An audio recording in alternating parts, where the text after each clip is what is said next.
Recording now. Okay. What was the first thing you thought of when you woke up this morning? Oh. Um, well, this is kind of strange. I have this thing where if I wake up and I'm in the middle of a dream, I can actually choose to go back into that dream if I want to find out what happens. So I don't remember what I was dreaming about, and I never do, but I think I was thinking about that, and I went back to sleep for a little while because I wanted to keep dreaming. And you don't remember the dream from this morning? No. Um, I know that's random. But. no, that's great. What are you most looking forward to this summer? Ooh. Honestly, just being outside and walking around JP. I think I'm a true JP resident and that I just really love it here, and I love walking down the street and running into people I know and seeing dogs and families everywhere and being out in the sunshine. Just what's been occupying your mind the most? Probably career shifts and changes and where I want to be and where I want to go. So I work in early parenting, and the company I worked for 4 years suddenly went out of business about 3 or 4 months ago.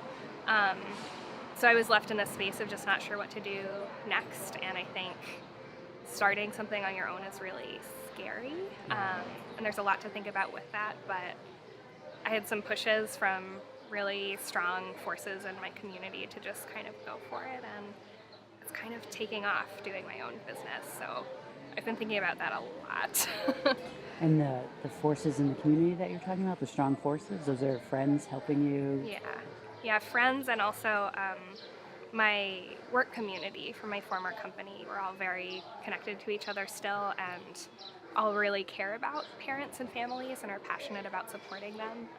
And it's a very collaborative versus competitive community. So just reaching out and supporting each other as we all go on that journey. Well, my 10-year-old self was pretty feisty already.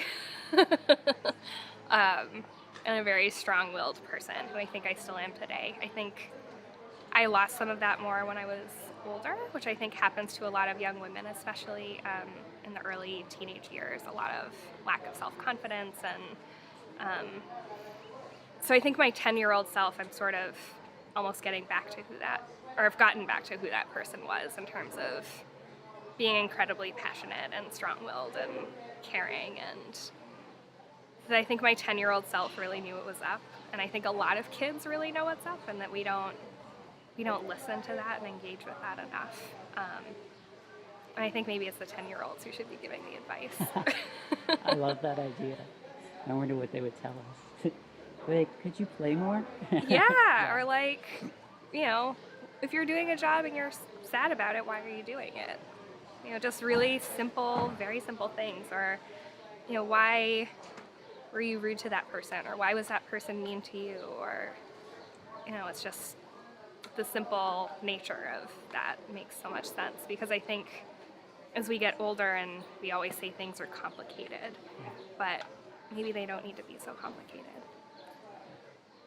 I think a bigger, not concrete thing that's been occupying my mind recently, so outside of the job stuff, but just in terms of a personal journey, has been about getting back to basics, myself as a person. And for me, my kind of basic baseline as a person and who I am is really optimistic and forward-looking while still being present, and looking back to gain information but not to dwell.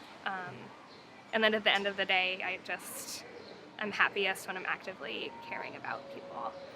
So trying to focus on that, and if I'm getting frustrated, to respond with care instead of with anger, and it goes a lot farther, and I feel a lot better about myself when I do that. So that's kind of what I've been thinking about.